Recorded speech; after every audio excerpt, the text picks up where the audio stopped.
Hi, welcome to RCAM. I'm your host, Ryan, and thank you for tuning in today. So, we are going to be talking about the seeming end of the transanity that has been plaguing our country for the past 10 plus years, and how it seems like Trump will be delivering the killing blow.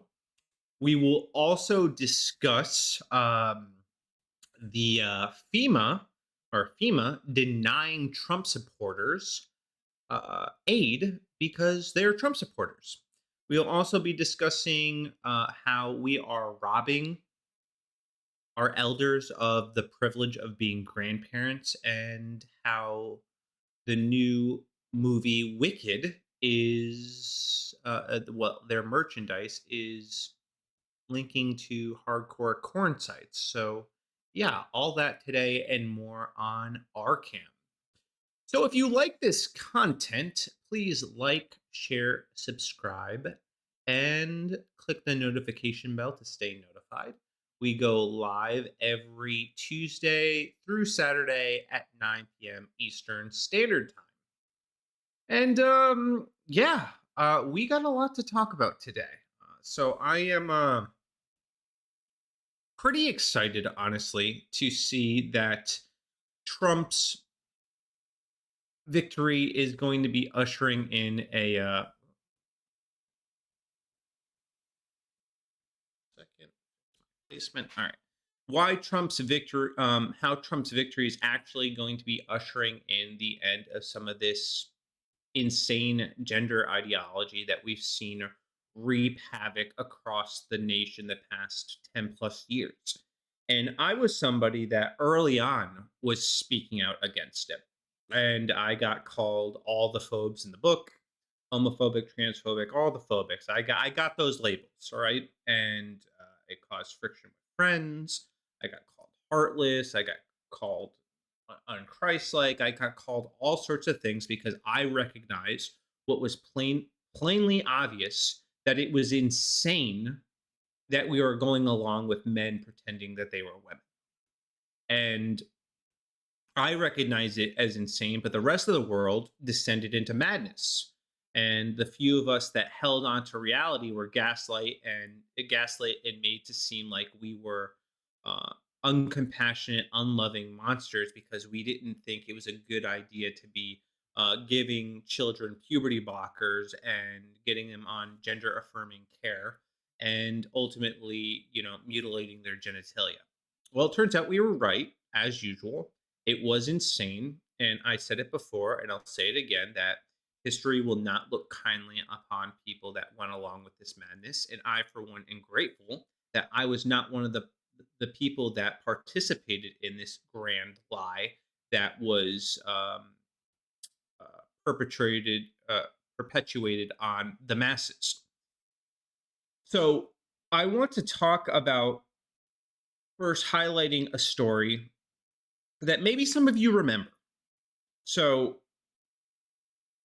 National Geographic hosted this issue called The Gender Revolution, and this was in January 2017.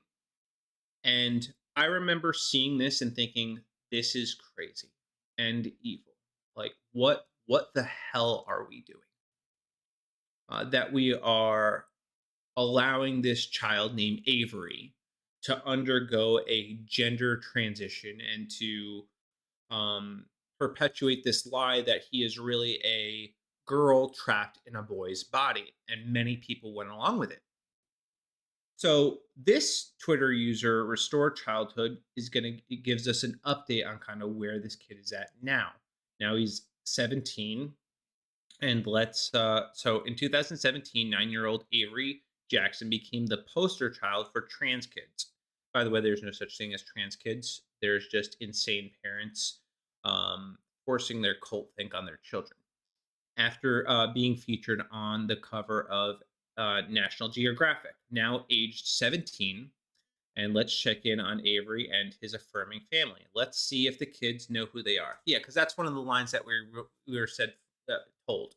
If a kid tells you who they are, believe them. No, no, I don't think that I will, because kids tell us a whole bunch of stuff that's just not true because they don't understand who they are. It's our job as a parent to guide them and help affirm them in reality, not affirm every um, desire or delusion that comes their way. We are supposed to ground them in the truth. And what they're encouraging here is the exact opposite of that. All right. So before his viral appearance on National Geographic at age 9, here's a video of little Avery. Avery was a normal kid. He discussed enjoying climbing, playing with his brother, and wanting to be a ninja. Then the child's shocking revelation. Oh, I'm transgender. Watch this.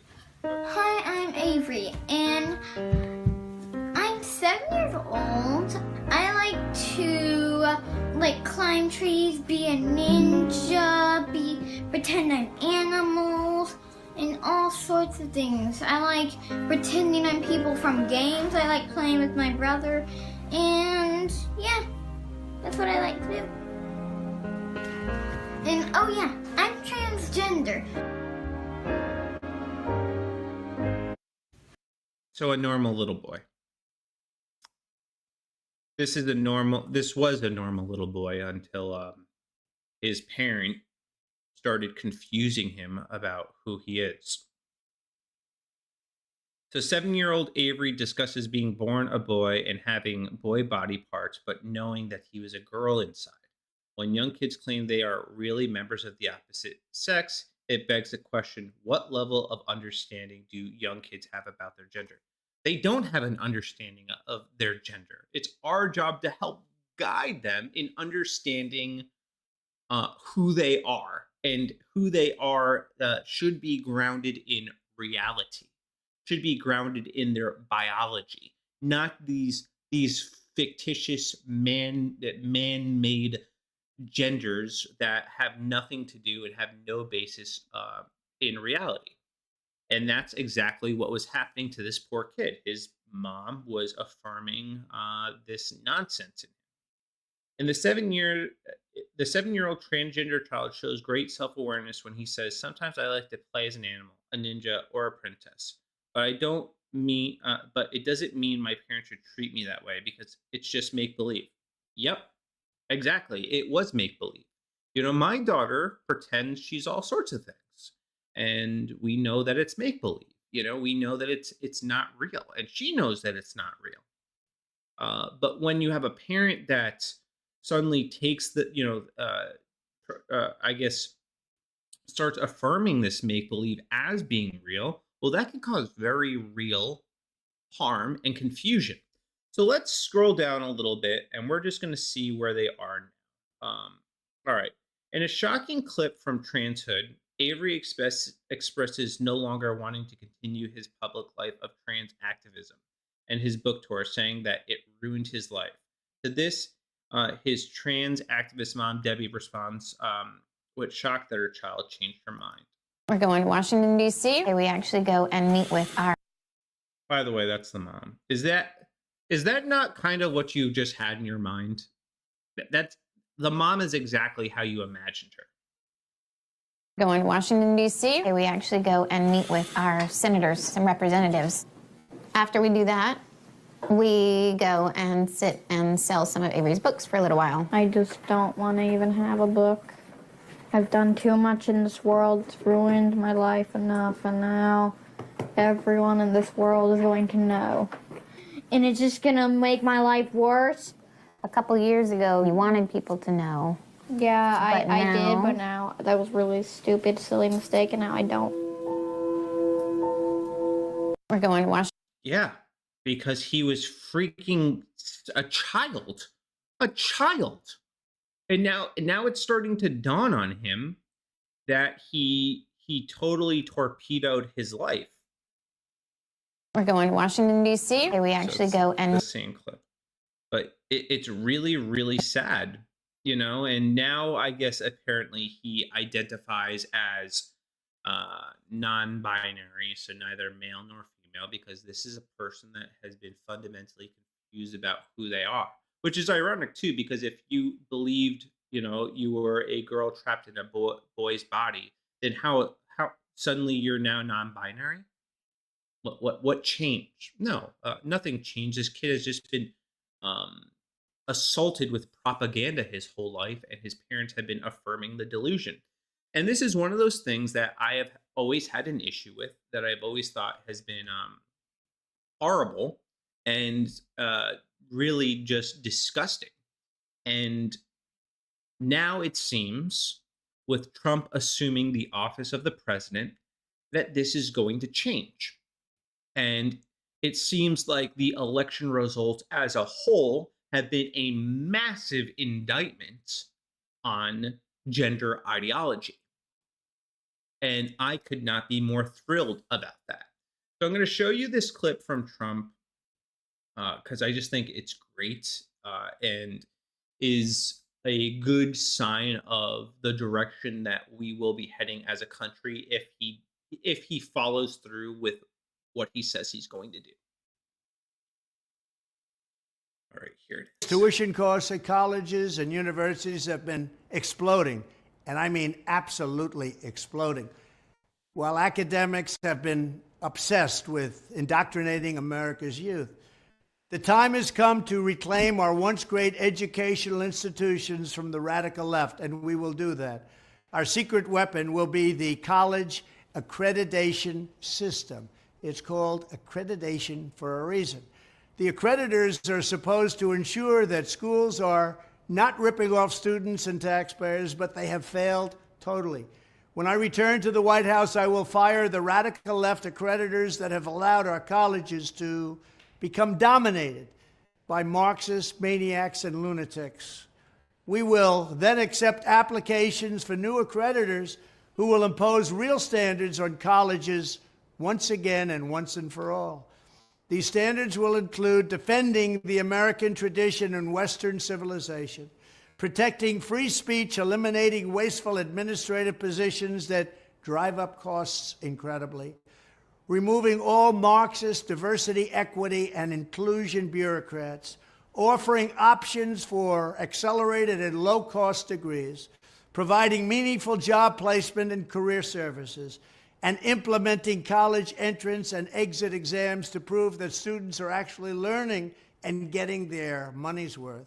Furthermore, I will direct the Department of Justice to pursue federal civil rights cases against schools that continue to engage in racial discrimination and schools that persist in explicit unlawful discrimination under the guise of equity will not only have their endowments taxed, but through budget reconciliation, I will advance a measure to have them fined up to the entire amount of their endowment.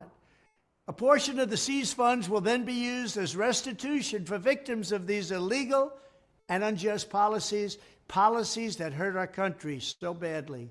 Colleges have gotten hundreds of billions of dollars from hardworking taxpayers, and now we are going to get this anti-American insanity out of our institutions once and for all. We are going to have real education in America. Thank you.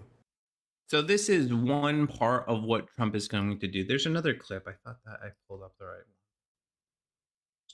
one. Check. So that's part one, eliminating the Marxist nonsense, because the university system has become a pipeline for some of this insane dystopian trash. And Trump is going to end it. He's going to take these people to task for not actually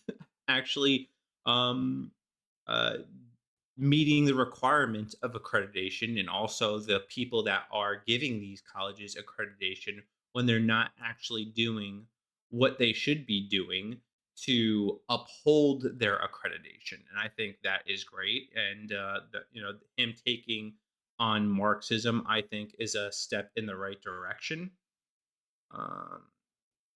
This is it. Yeah. All right. Sorry. My Department of Education will inform states and school districts that if any teacher or school official suggests to a child that they could be trapped in the wrong body, they will be faced with severe consequences, including potential civil rights violations for sex discrimination and the elimination of federal funding. As part of our new credentialing body for teachers, we will promote positive education about the nuclear family, the roles of mothers and fathers, and celebrating rather than erasing the things that make men and women different and unique.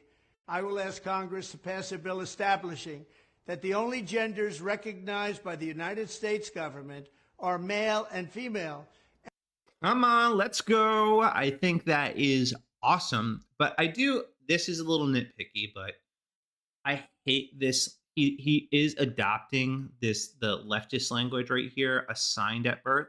We are not assigned our sex at birth. We are born male and female. That's it. We are assigned our sex by our creator.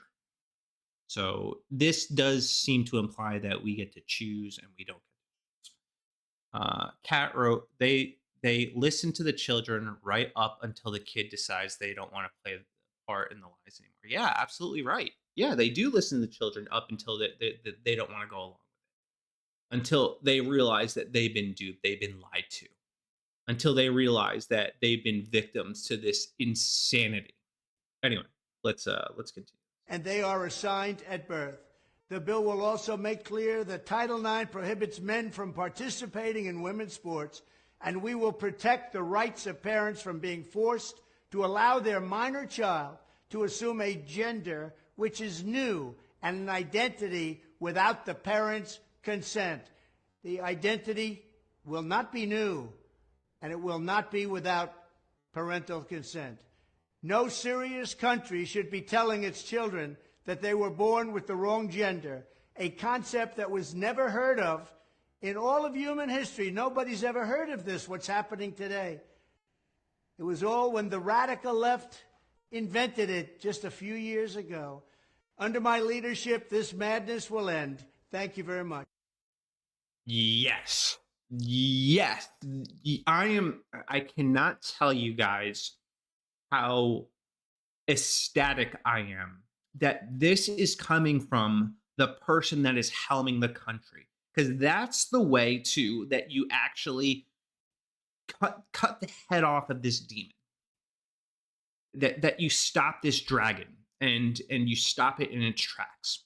Because this is insane. I mean, I have struggled with over the years to comprehend how people have ever gone along with this, how people have ever accepted this as being remotely a good idea, and how we've had institutions become complicit.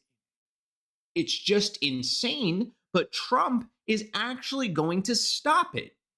He's actually, you saw him say it himself that there's that this was never heard of before. Yeah, it wasn't heard of before. And then some people will be like, oh, there's always been two-spirit. No, there hasn't.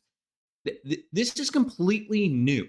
This is an insane ideology that was invented by the left. It has no basis in reality, and we got to stop going along with it. And before anybody thinks, oh, Ryan, you're not being very compassionate. No, I actually am one of the few people it actually does care about these people, because I know that we need to be rooted in reality. And I'm one of the few people, now more and more, that are willing to tell the truth and not lie to these people, even if it makes them feel bad. Because I don't want them doing irreversible damage to their bodies. And this includes adults too. He's focused mainly on children. I get that. But I also think, no for adults too. No, period. We should not be allowing people to mutilate their bodies, period. End of story. It shouldn't even be up for discussion. That's how crazy it is. But I do think with this victory, that'll open the door for just banning it outright and just completely moving away from this notion that you can be born in the wrong body, which he takes down, and he talks about how he will not allow schools to be doing this without parental consent. But I even think with parental consent, nope. It should just be if you're a parent and you give consent, well, you just consented to the abuse of your child, and that should not be allowed. Like, it is psychological abuse. And if you're actually moving forward with the transitions, then that's even worse, in my opinion. Like, you're abusing your child, and it has to stop. All right. So this was a really, really great move from Trump. It's something that he's actually campaigned on. He's released political ads highlighting this issue. And I actually think it has been quite effective. I think it was wise of him to make this part of his campaign and part of his platform, because your average person looks at this and they recognize how crazy it is. They recognize how insane this is, and they don't want it happening. And in a civilized country, it seems, to me, like it'd be a winning issue, and that's exactly what it was. So this is from the Daily Wire. All right. How Kamala's focus on gender ideology cost her the election. The Democrats now have a choice. They can either choose to acknowledge reality, or they can double down on their absurdities and falsehoods. Imagine being a strategist for the Democratic Party right now. You're tasked with conducting a post-mortem analysis of the election, in which virtually every single demographic group in all 50 states turned very sharply against you. Which, by the way, let's just take a moment to recognize that we got the House, the Senate. Like, we are doing really, really good. The left has suffered a crushing defeat, a decisive victory that cannot be questioned. They lost so badly and abysmally that they can't just blame it on racism anymore. They can't blame it on half the country being Nazis. They can't do that anymore. They have no choice but to either, like they said, confront reality or double down, which I suspect they probably will double down. We'll see. In all 50 states, turned barely sharp. Like, tens of millions of Americans ignoring the endorsements of modern day oracles like Taylor Swift and Queen Latifah, and voted for the candidates you've been calling Hitler-loving threat to democracy. How do you even begin to catalog all the various failures that led to your party to this point? Another thing too, the celebrity endorsements. We now see how feckless and meaningless they actually are. They made no difference. Kamala Harris had all the star power in the world, and it didn't amount to people showing up for her. They showed up for Cardi B concerts. They showed up for Megan Thee Stallion concerts. They showed up for what they thought was a Beyonce concert, but they didn't actually show up for Kamala. And that shows, because they didn't go to the polls. They didn't vote. And we're seeing how these endorsements don't mean anything. You want to know what endorsements do? This actually had me thinking about something else too. How celebrity culture has changed and is changing. Because a lot of people, I'm not saying like Taylor Swift isn't, very famous and doesn't have, some degree of influence. She certainly does. But I think the way celebrities influence, I think celebrity influence is changing. And now, like, YouTubers and Twitch streamers are becoming the new it factor. They're becoming more relevant than these Hollywood celebrities that are out of touch with your average everyday American. And I think these Twitch streamers, are rising in prominence, and YouTubers. And I think their voice actually matters a little bit more, because that's predominantly how young people are consuming media. So I thought that was interesting. All right, so continuing on, up until now, the prevailing excuse in the Democratic Party has been pretty clear. As I've outlined before, many Democrats are happy to dismiss the entire country as racist and sexist.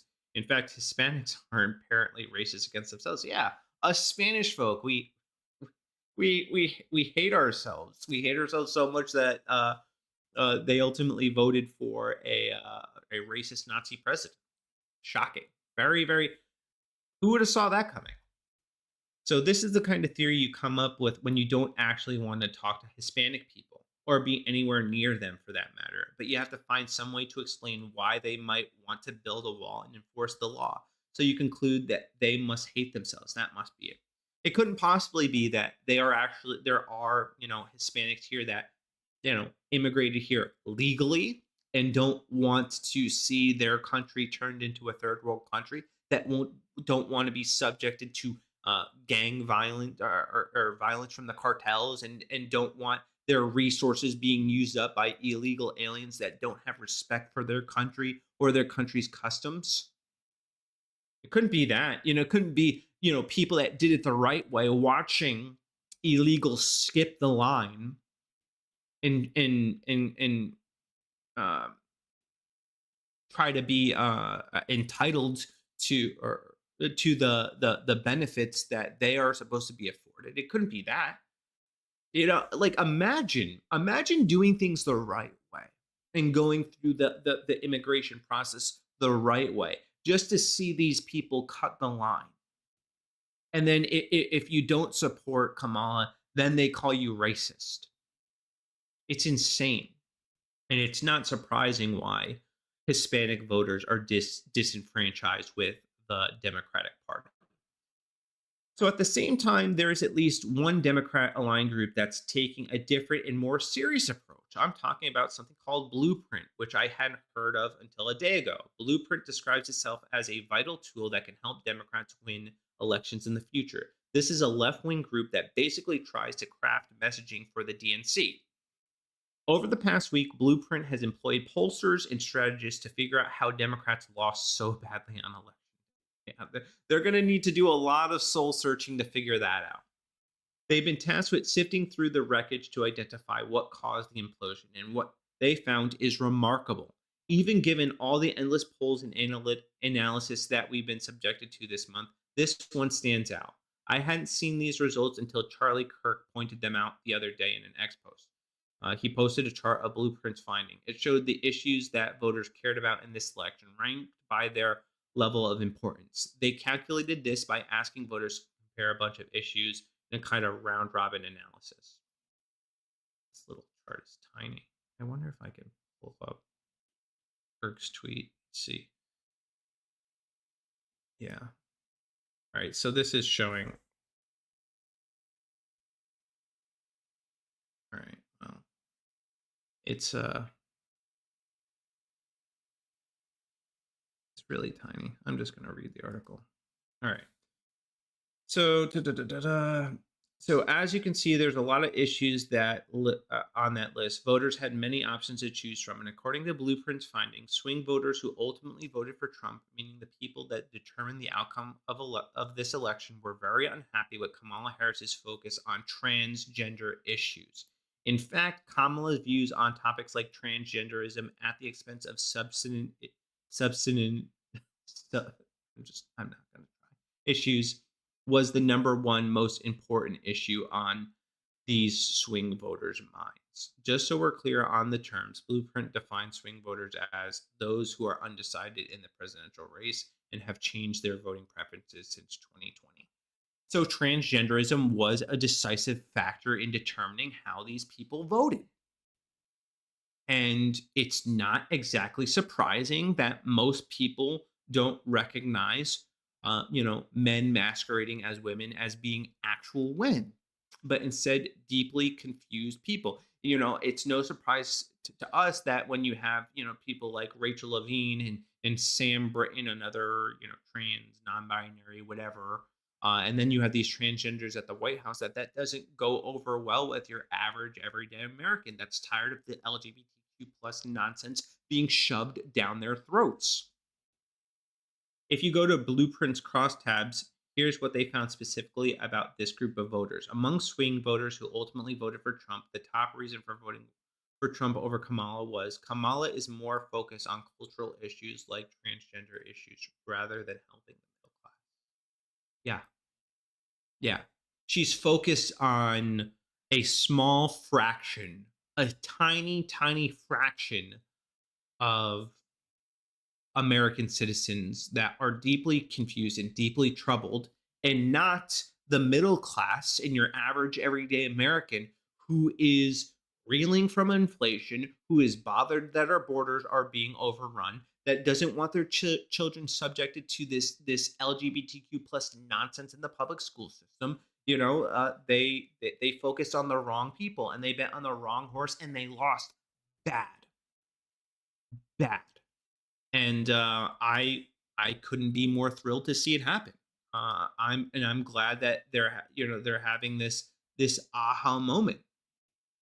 And I I think I think this is a step in the right direction. However, I do not think that the Democrats are going to learn from this. Sadly, uh, based off of well, let's play a video that um, AOC did, and then we'll talk more. All right. So this is AOC kind of responding to some of this woke nonsense. Personally, I don't. I think that a lot of voters really don't like fake people and they're sick and tired of fake politicians.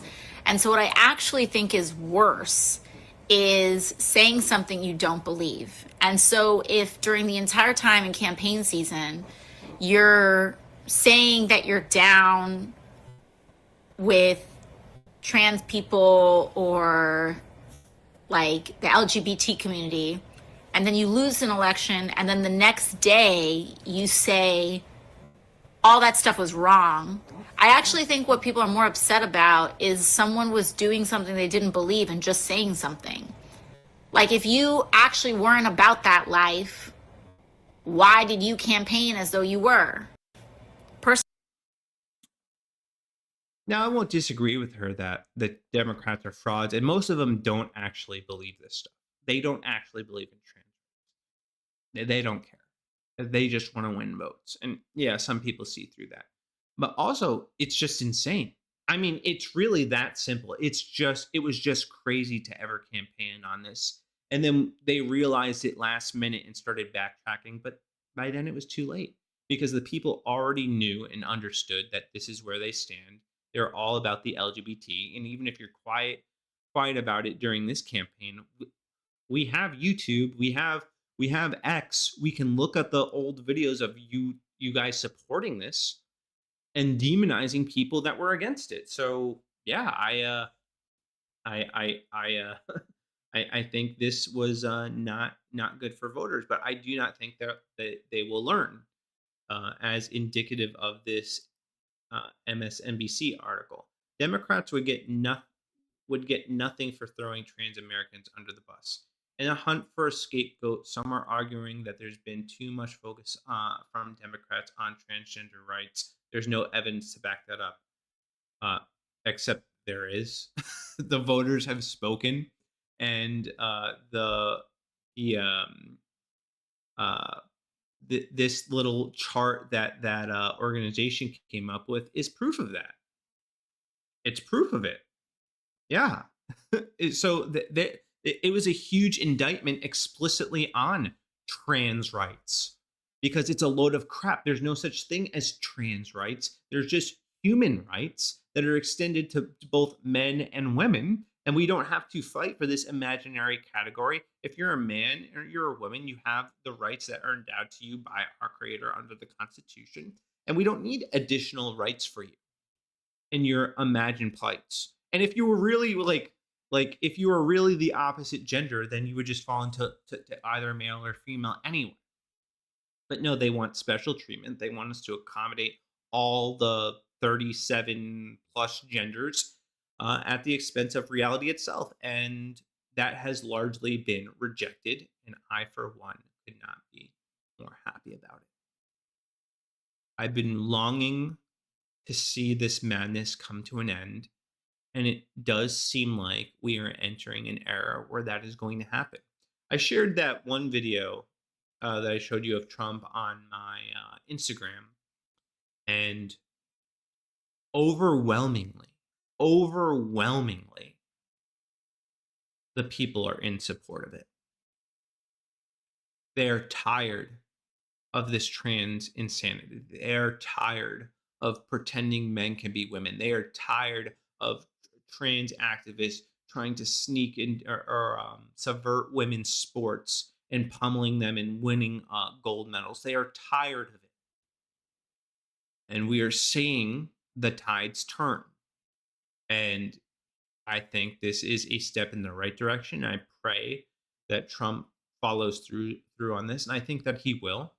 And I hope that this is the nail in the coffin for the trans activists.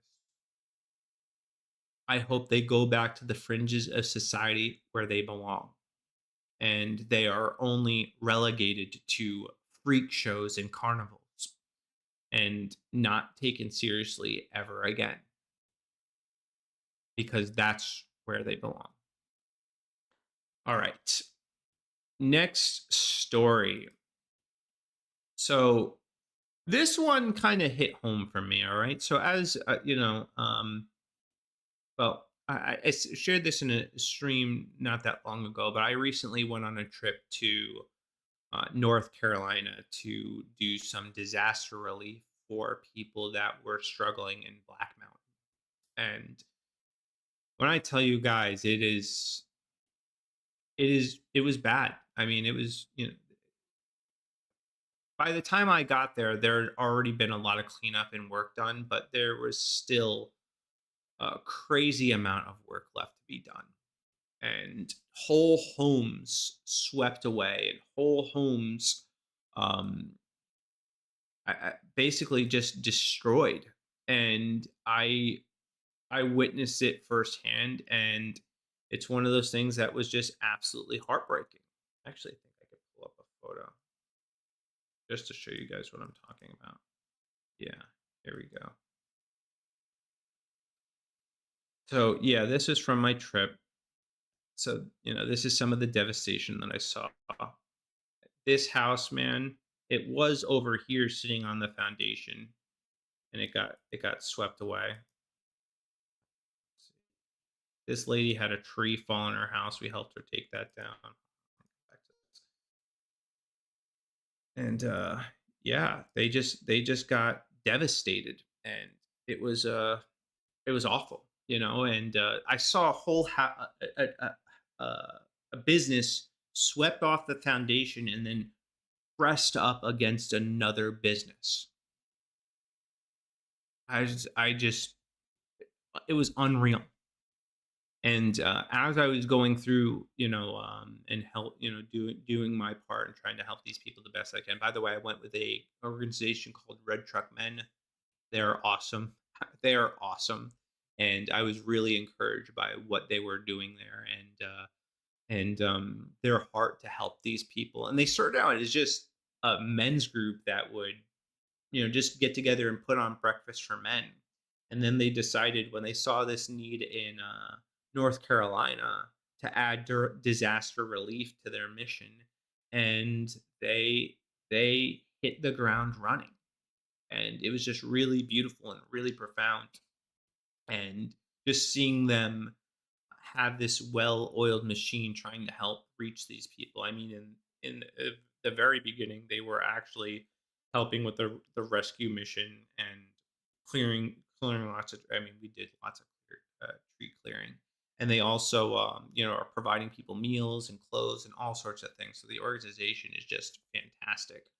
They do a lot of great work. But while I was there, I saw a lot of people in a lot of Trump signs.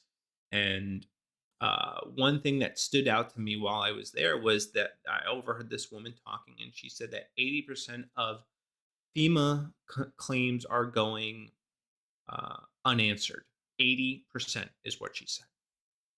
And in light of this story that I'm going to talk about now, I wonder if maybe this had a role to play in it. So this is from the Daily Wire. An internal messages obtained by the Daily Wire shows a FEMA official ordered relief workers in Florida not to help houses with Trump signs. So the message reads: implement best practices. Not one goes anywhere alone. Avoid homes advertising Trump. Practice de-escalation and preventative measures. Communicate and follow the rules. Bring a towel with you on the field. Frequent water breaks. Avoid high salt diets and coffee. Coconut water is a fast way to replenish your electrolytes quickly. But this, why would they include this in their messaging? Avoid Trump homes.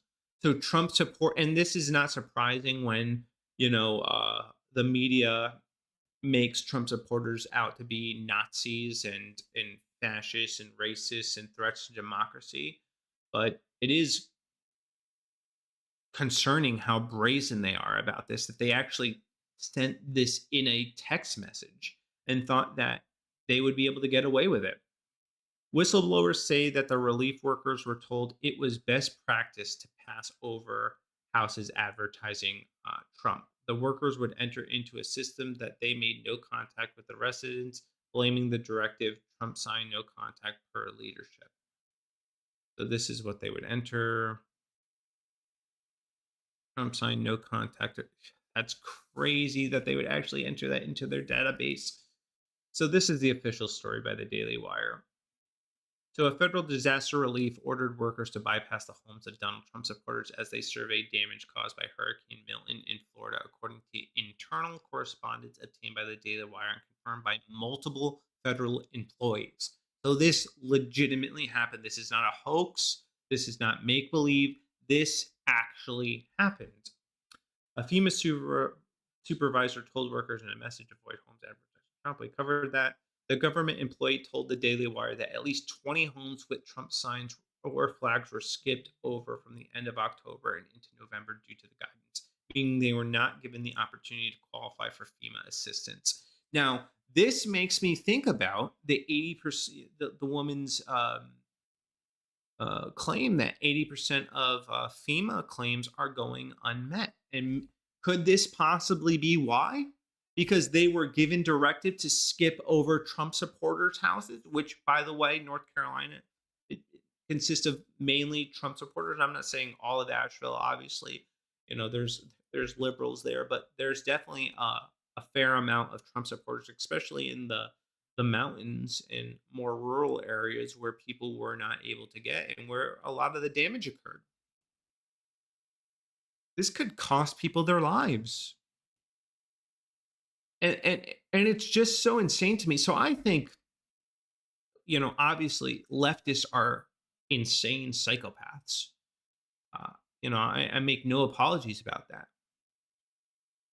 But I don't hate them so much that I would skip over them if they were in need during a time of crisis. I don't even, I never even thought about asking the people that we were serving if they were Trump supporters or Kamala Harris supporters. That didn't matter to me. What mattered to me was helping people during a time of crisis. But these people, they are so driven by their hatred for Trump that it would prevent them from doing good to other people in need. And that is truly evil. I mean, that is wicked beyond belief. And the fact that this is a part of a government-run agency makes it all the worse. So apparently this individual did get fired. So fired FEMA employee speaks out, says it was not isolated incident, colossal event of avoidance. So the FEMA supervisor who was fired after the Daily Wire revealed she directed disaster relief workers in Florida to avoid homes with signs advertising Donald Trump said on Tuesday that this was not an isolated incident. It is likely happening in disaster areas across the country. Oh, that confirms exactly my suspicion. Yeah, this is probably happening in North Carolina too. Marnie Washington said that FEMA had widespread policy of avoiding politically hostile homes during an interview with Roland Martin. She said that FEMA's suggestions that she made an independent decision to avoid certain homes is a mischaracterization, stating that it is agency policy. FEMA always preaches avoidance with first and then de-escalation. So this is not isolated, Washington said. This is a colossal event of avoidance, not just in the state of Florida, but you will find avoidance in the Carolinas. Yeah, this was part of their practice. This was business practices for them, which is why I do think we are in dire need of overhauling these woke, insane ideologues from the holding any position in office, which also brings me to a pretty good positive development. No, I don't want to give this guy the clicks. Hold on a second.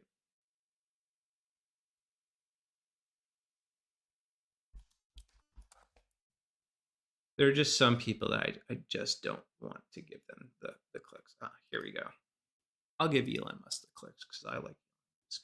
Statement from President Donald Trump. I am pleased to announce that the great Elon Musk, working in conjunction with American patriot Vivek Ramaswamy, will lead the Department of Government Efficiency. Together, these two wonderful Americans will pave the way for my administration to dismantle government bureaucracy, slash excess regulations, cut wasteful expenditures, and restructure federal agencies essential to the Save America movement. This will send shockwaves through the system and anyone involved in government waste, which is a lot of people, stated Mr. Musk. So they are going to actually, I can't believe he did it. It's incredible. So he is going to, him and Vivek, which I think that's like a really cool duo, are going to head this Department of Government Efficiency. And if Elon Musk follows suit, the same blueprint that he did with Twitter, I think this is going to be a step in the right direction. And maybe part of this will be removing some of these wasteful bureaucrats in FEMA and replacing them with highly competent individuals that will not be driven by insane ideology that deprives voters of the ability to get assistance because leftists hate them. So I do think that this is going to be a step in the right direction. I think that they are going to radically change how we do things in a really good way and save the taxpayers money, which I think is really important. Remember how significantly Elon Musk downsized Twitter. Now, I'm not going to say that this wouldn't be without growing, because I without a doubt think that it will, because I've seen what happens on Twitter. So they shouldn't have cut their customer support staff, because that is an area that is severely lacking on Twitter. But for the most part, Twitter runs seamlessly.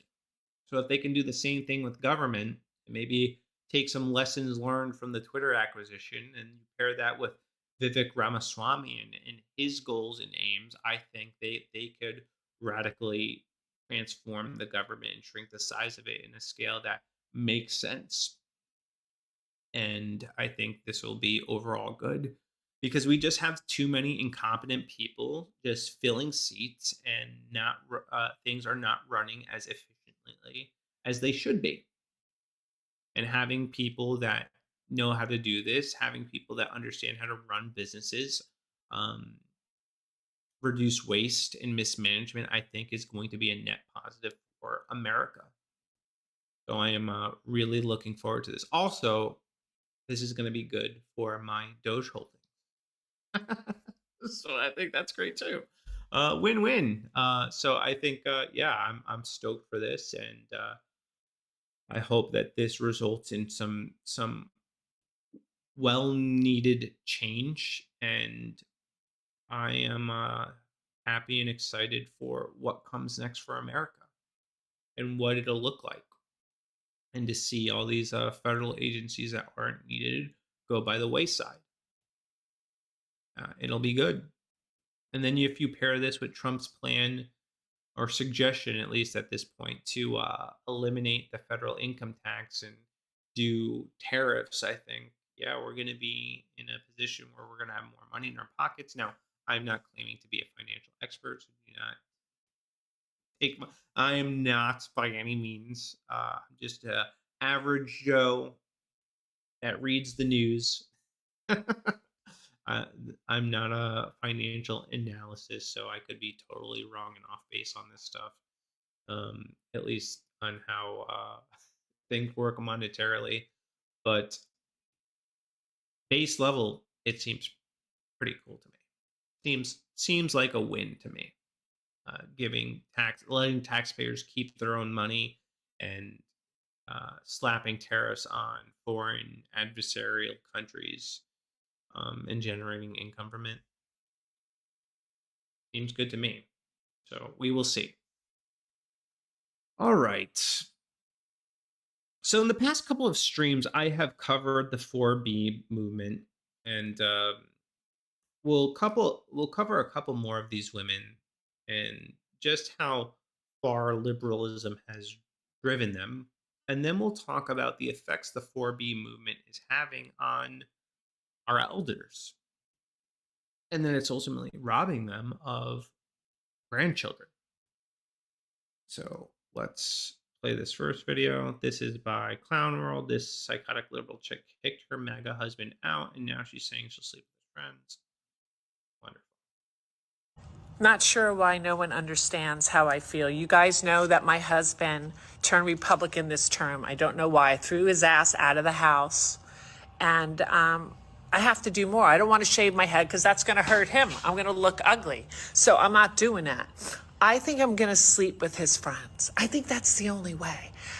I think sleeping with his friends will do. What do you guys think? His liberal friends, of course. Part of Know me that feels my like this is husband- satire, but it's not funny. Makes my heart hurt. So, yeah, I don't know. But if this is true, like, I do not get letting politics divide your relationships. I do not understand it. Now I've cut people out of my life, but not because of politics, but because they're just obnoxious. And when you become obnoxious to me, I don't want anything to do with you. I'm done. I'm done. And it's people that I had the same conversation with over and over and over again that are committed to misunderstanding what I say. So yeah, I cut those people out, but there are people that I've disagreed with, liberals, for years. I mean, I'm talking like 10 years. We're on the opposite ends, but I still maintain a relationship. But yet you have these people that are turning on their own family, friends turning on friends because they voted differently. I have one friend on Facebook. She got dogpiled for saying something pretty innocuous too, just basically calling for unity, and you're getting torn up in the comments. My sister, my poor sister, she had her friends turn their backs on her after they knew she was voting Trump, and after Kamala lost, they cut ties with her and started calling her all the phobes and a racist and all these things, and saying that she's helping get their rights taken away. Just hysterical nonsense. But I guess this person is picked her husband out because of this, and you got these girls that are going on the 4B movement where they're refusing to have sex with men, which I think is good, and get married and all these other things. Here's another woman talking about how she's not going to have kids because Trump is the president, and she's a South Carolina liberal teacher. Let's play this real.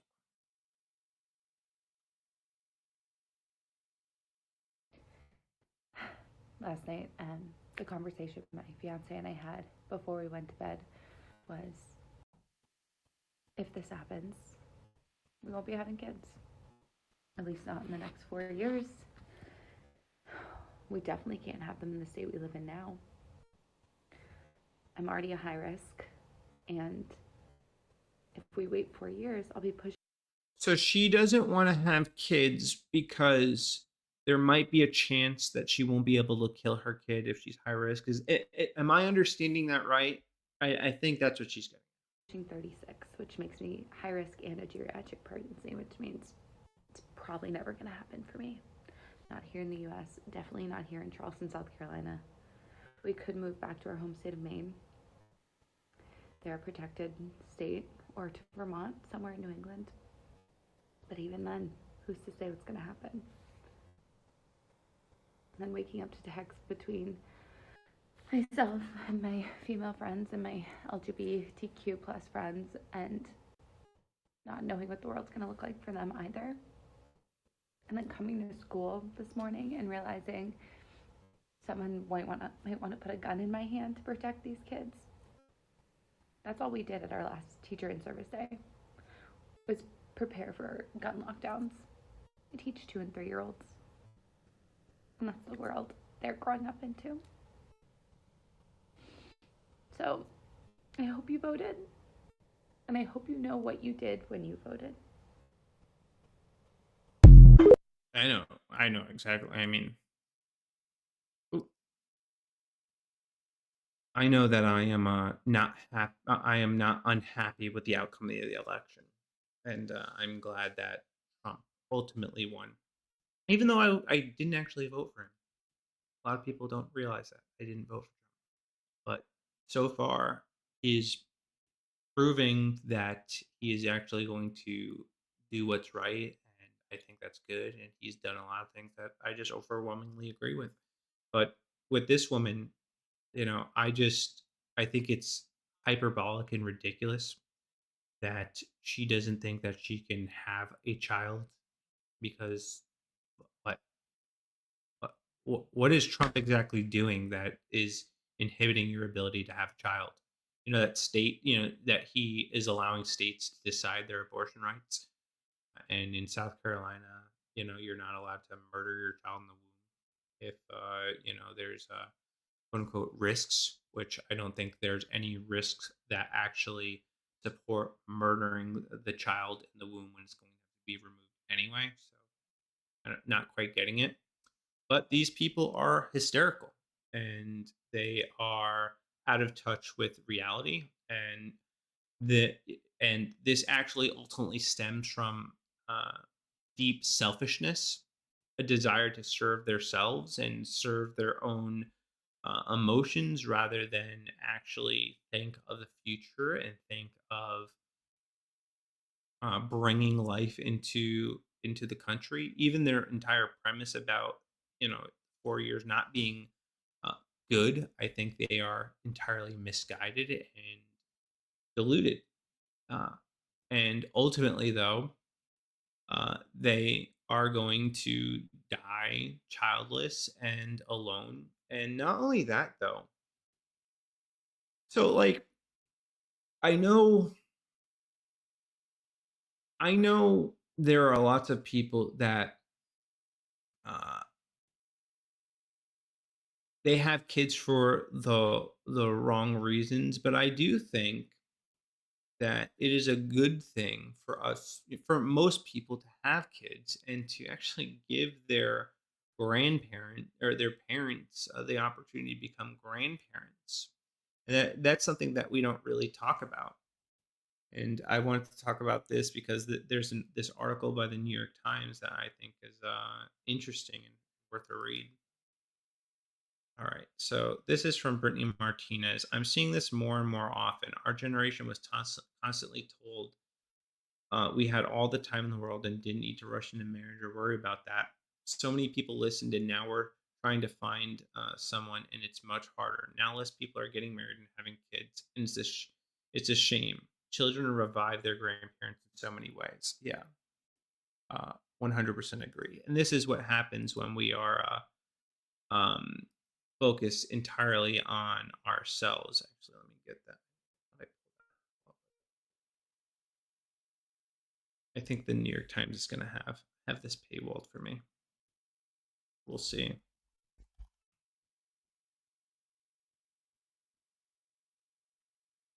Here we go. Let's read a little bit of this. No.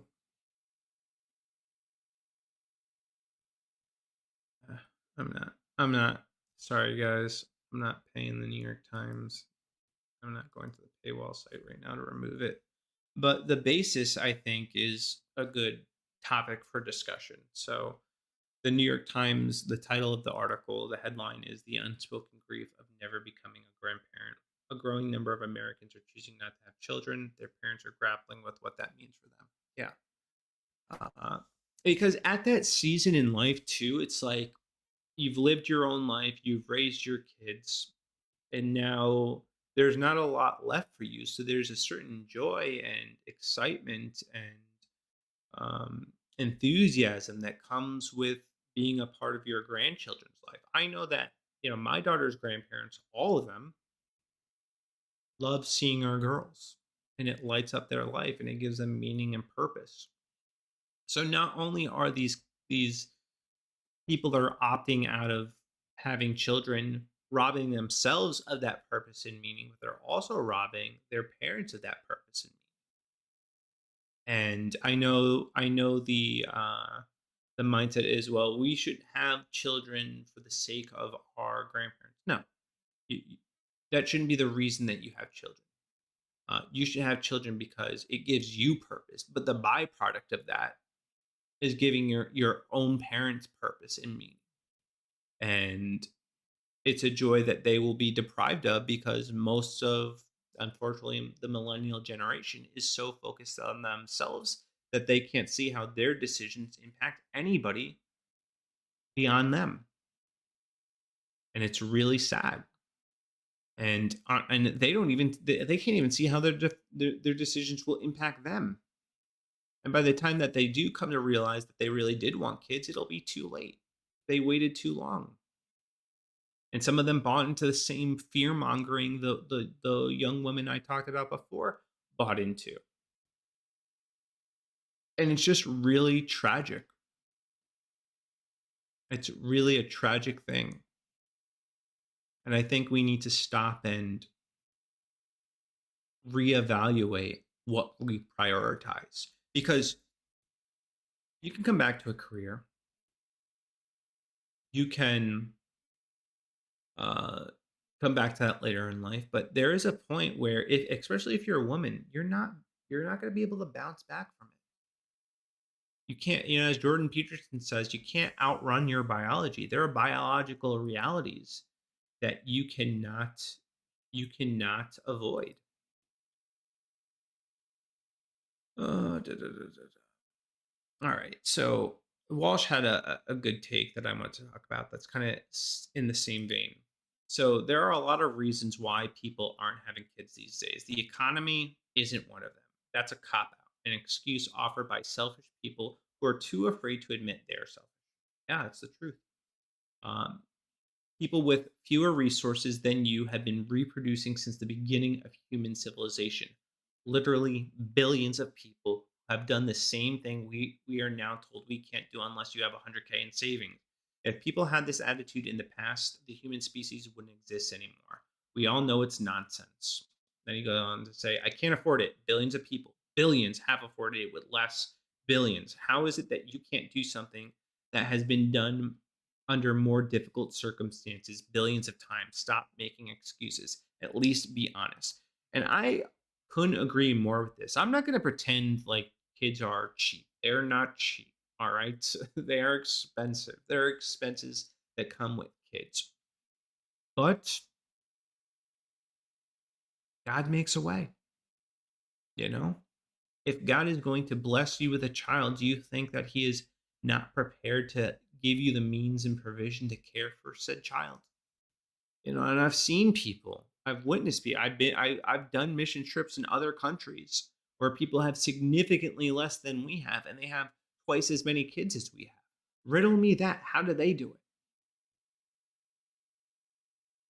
And they have joy in their hearts, and the circumstances that they're bringing the kids in the world are going to be much more difficult than any of our kids in the States will experience. Yet they still choose life. They still choose to bring children into this world because they understand that children are their future. They understand that family is important. They understand what's at stake. We don't get it. And they also aren't distracted with the vain ambitions that consume the lives of many Americans. And it's a damn shame. because most of us can afford it.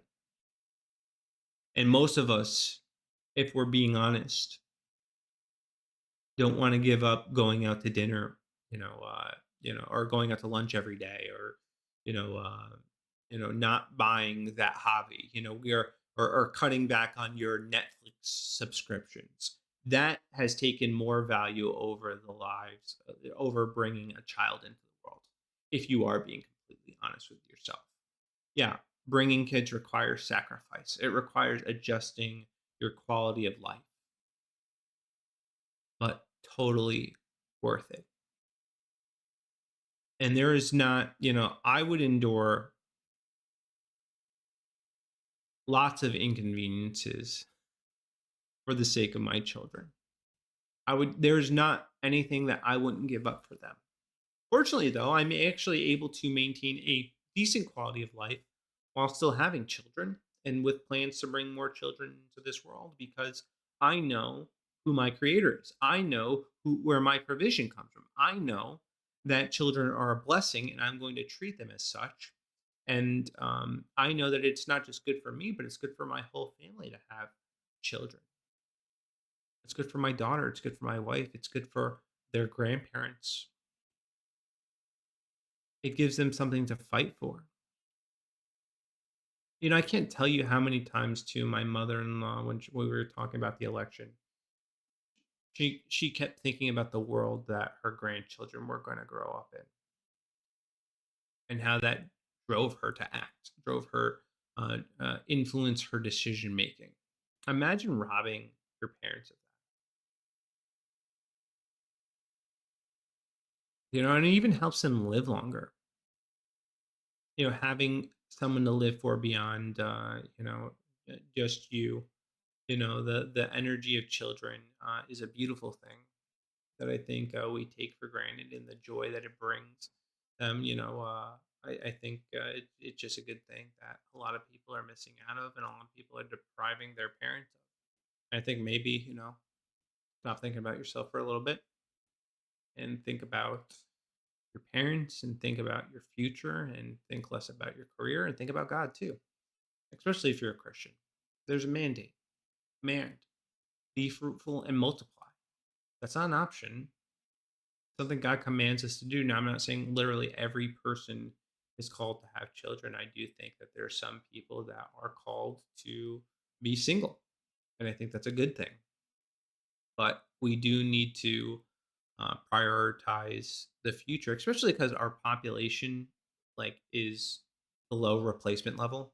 So we really do need to rethink having children. And I do think actually despite this liberal woman, I actually think a lot more people are optimistic about the future. So I actually think we will see that the birth rates go up, because I don't know about you, but I'm looking at the future a lot more optimistically.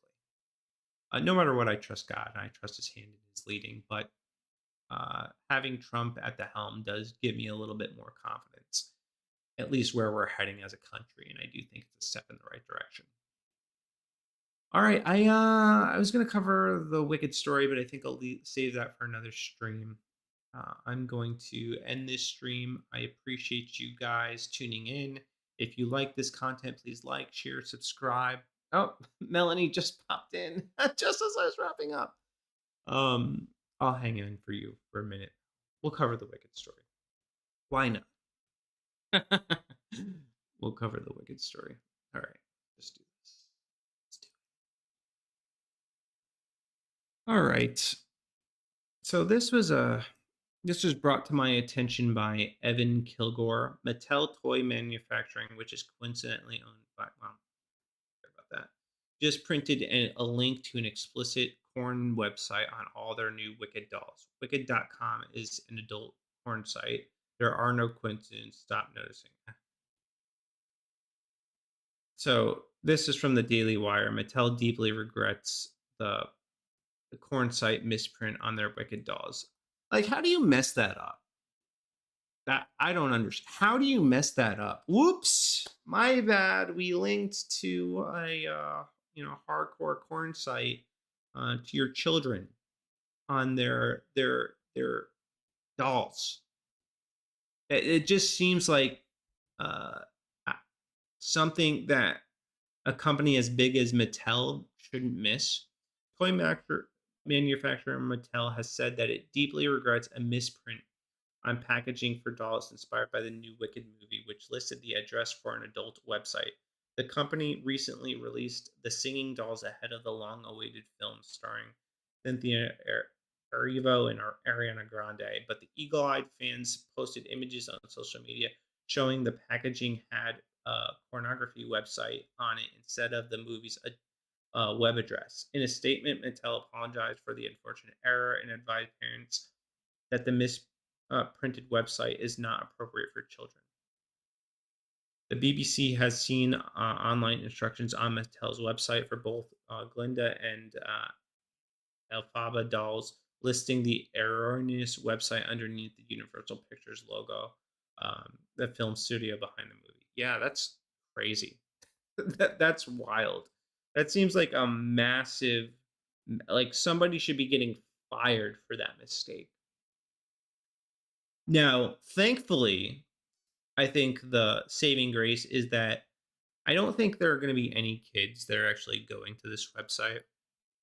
Like, I don't, there's not many times as a kid I looked at the package of a toy company and was like, oh, yeah, let me go to the website listed on the toy company. Like, I don't think that'll happen. But still, how could, look, don't they have quality assurance to make sure things like this don't happen?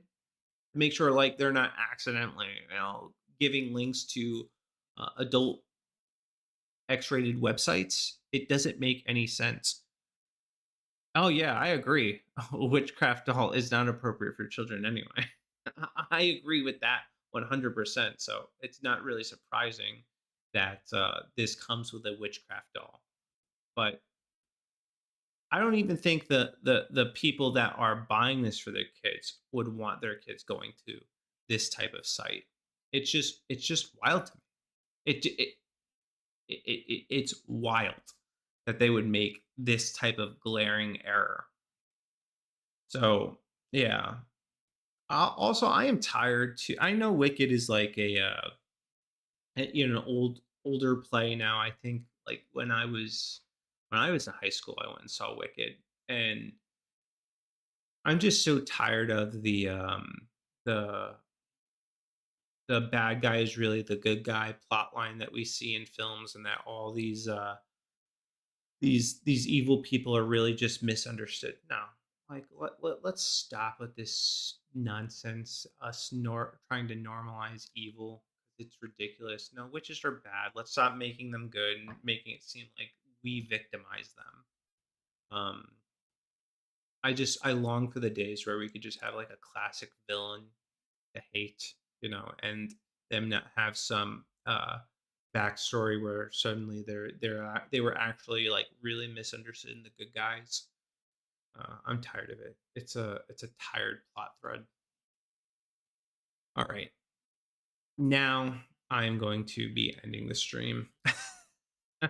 Thank you, Chris and Mel, for tuning in, and those of you watching on Rumble too. I see there's a few of you guys. I appreciate you guys and your support. Like, share, subscribe, do all of that. Let me know what you think in the comments. Covered a large swath of topics during this stream, and I definitely love to hear from you.